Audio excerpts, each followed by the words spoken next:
Welcome back to the channel. Welcome back, Aston here. What's up, my man? Today we're driving an hour and a half to Culpeper, Virginia in order to surprise Chelsea. She's riding today. She didn't think I was coming to watch her, but we are. And we have some more important things to talk about. But first, we gotta take this little pupper out and then we'll be hitting the road. Right, buddy? Wait for it. Hey, welcome back to the Tesla, guys.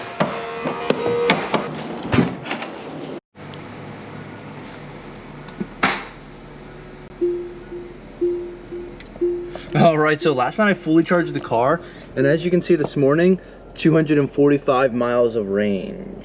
Now what's interesting is that my car indicates 253 miles in the app, like in the phone app. I took a screenshot so you can see it here. So it is a little peculiar.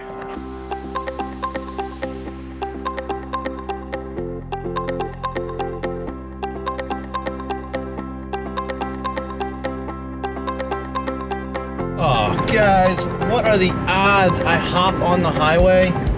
And of course, there's a cop right there. Unbelievable. Now, this is another one of those questions. It says Federal Protective Service. It's like, it's got like DC government plates on it. I don't know if they have jurisdiction out here. It's kind of like when I saw that NIH police the other week. I don't know, but I'm not gonna risk it, I guess. Well, thankfully the cop's going that way and we're going this way.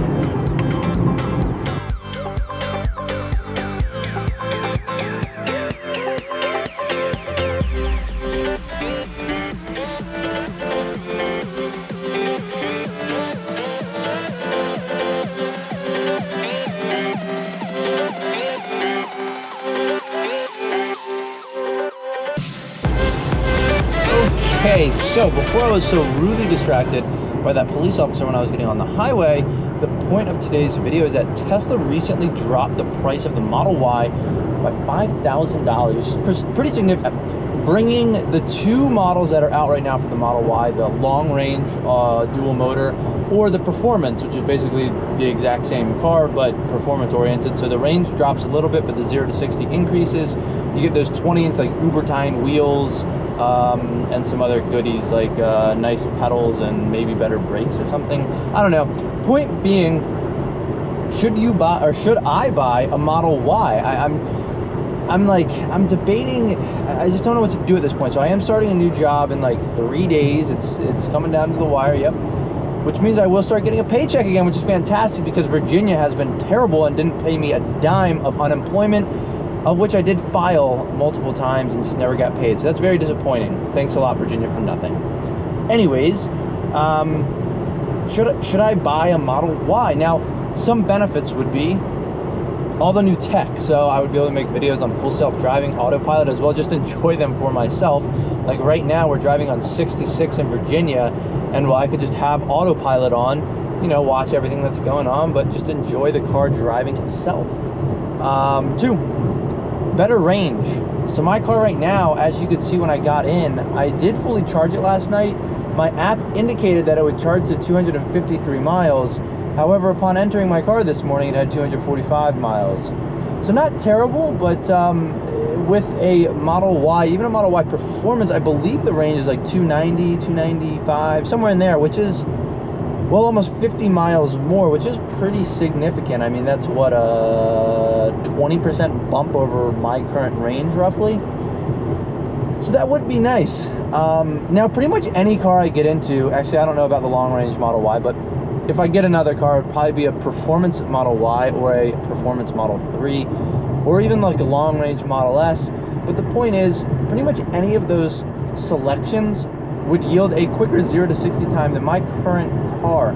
So even though my car was top of the line, cream of the crop back in 2014, which is how old my car is, the 0 to 60 time, well, Tesla advertises it as 4.2 seconds, but I feel like real world, it's closer to like 4.4, 4.5. Maybe, I think I have seen maybe like 4.3, 4.2, but that's with like brand new tires that are like pretty warmed up, so they're fairly sticky and, well, like ideal road situations. 30, 60. So those are kind of like some things to think about. Now, the benefit of getting something like a Model Y versus a Model 3 is that, well, with my Model S, I have that hatchback and the rear seats that fold down, which gives me a lot of space. So whenever I move things or need to pick things up, like big umbrellas or tents or a bunch of chairs and things like that, the Model S just has so much more storage than the Model 3. Now, granted, our other car, Chelsea's car, is a X3 M40i, which does have a good amount of space too. Nowhere near the space that my Model S has, really, but still a good amount of storage space. I could always use that if I, downsized to a Model 3 and went with that. I just don't know if I'd be giving up things. Now, one other thing is I really love the driver's dash on the Model S. However, there is also something to be said about the simplicity of having that like one center touchscreen on the Model 3 and the Model Y, and just sort of changing it up for a little bit. As I've gotten used to this, and this is fantastic. But the Model 3 and the Model Y would be different, and that might be even the way that the Cybertruck or the Tesla Roadster go in the future, and well, I'll be forced to have it anyways. Now, on the other hand, if you have full self-driving or navigate on autopilot, you don't really need the nav or the speedometer right in front of you, and that's the point, right? You kind of just put it on autopilot and let the car do its thing, and you don't really have to worry too much about it. So it would be nice to have that. Also, this car is getting old. As you know, it's a 2014, like I mentioned, so it's 6 years old at this point. I'm out of warranty. There's 106,541 miles on this car, and well, there's about 2 years left of the battery and drive unit warranty. What this means is if the battery or the drive unit end up going bad after that amount of time, well, I am kind of SOL, and it's going to be, I don't know, I think like $10,000 for a drive unit, and I don't really know how much a battery is, but it's probably in that same ballpark, if not more, to get those replaced. So for me, it might make sense to upgrade because I'm under a new warranty. I have all the new tech. My car is going to be quicker. I'll have more range. I mean, there's a lot of pros. The downside is I do obviously have to get a new loan. I would have to sell this car and or trade it in, and consider all of those options as well. The other thing that I've said in past videos was that I was just going to keep this car. I was going to get a second car, like a manual V8 Vantage, for example, which is only around like $30,000 to $40,000, and just have this car until I get the Cybertruck. The problem is that we don't know exactly when the Cybertruck's going to come out. Now, we got lucky with the Model Y in the sense that they actually moved up production and deliveries for those cars to Q1 of 2020 of this year. They were supposed to start, I think, in the middle of this year, so probably around now. So I don't know if that will happen with the Cybertruck, just because of the fact that all this COVID-19 stuff happened. A lot of production slowdowns happened, and well, the timeline might just not be there. For example, my understanding is they're not going to start building the Cybertruck until they get this new Gigafactory up and running, which would be the Gigafactory in Austin. So if I wanted a Model Y, I could get one in 4 to 8 weeks online, unless I could find one at a local, what's it called? I guess like delivery. I don't know what they're, I guess the service centers or the delivery place, whatever. Sometimes they have some extras that they've shipped out and people either didn't want them or canceled, and you can find them. So there's a chance I could get one sooner. Otherwise, it would be about 1 to 2 months before I got one. Now, if I went the route of Model 3 Performance, I think it would be slightly quicker because they have a bunch of inventory cars. Or if I bought a used one, it could even be within like 1 to 2 weeks. Now, obviously, I would wait until my job starts, but these are sort of my considerations. So, like, what do you guys think? Like, should I get a Model Y? Should I get a Model 3? I'm thinking of honestly going with like a used Model 3 Performance with full self-driving for around $55,000. That seems like a pretty good deal. My biggest concern with getting a Model Y is just the simple fact that, look at that lifted H2 Hummer. Quite the opposite of my car. Now, my biggest thing with the Model Y, even with the Model 3, is depreciation. So Tesla, Elon, he came out and said that these cars are appreciating assets because full self-driving is only going to get better. And well, as he did say, full self-driving did increase from $7,000 to $8,000 on July 1st. The problem is that he just dropped the price of Model Y.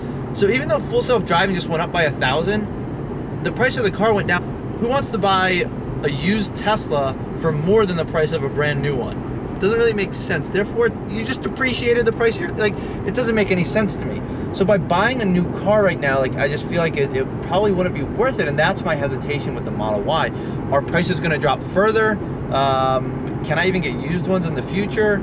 I don't know what the demand is looking like for these cars. So that's another sort of hesitation and holdback to get a new car. I mean, think about this car. This car was $120,000 or more brand new 6 years ago. I might be able to sell it for around $30,000 now. That means it's lost about 75% of its value. So that's kind of crazy, but I guess it makes sense, right? So like, now my other thought process is, if I get a Model Y or a Model 3 or even a long-range Model S or something, or a P100D that's used, the thing is, I'd probably only keep it until the Cybertruck came out. Once the Cybertruck came out, I would probably trade it in or sell that car and get the Cybertruck. So that's sort of my time horizon. It would give me a newer car under warranty. I can make some awesome content for you guys. I would be able to enjoy the car. It would be quicker than my current car and potentially faster as well. But I would have all of the new tech, which I absolutely love. And I know that, you know, beat a dead horse, like with all the videos on YouTube, I could make more YouTube videos for you guys to watch. So that's sort of where I'm at. Do I buy a Model Y? Do I buy a Model 3? Do I buy a Model S? Model X isn't really a consideration. They're just kind of too expensive, and I like the performance of my car too much. But yeah, so I don't know. What do you guys think? Let me know in the comments below. Give this video a thumbs up if you're enjoying the content. Or do I get this car? All right, check out that spoiler, that exhaust, the mud flaps. Or do I get one of these like built, look at those Jeep Gladiators, that's wild. Lifted truck, lifted Jeeps, maybe. But that's kind of my conundrum right now. I'd probably get the car, keep it for roughly a year or less if the Cybertruck comes out.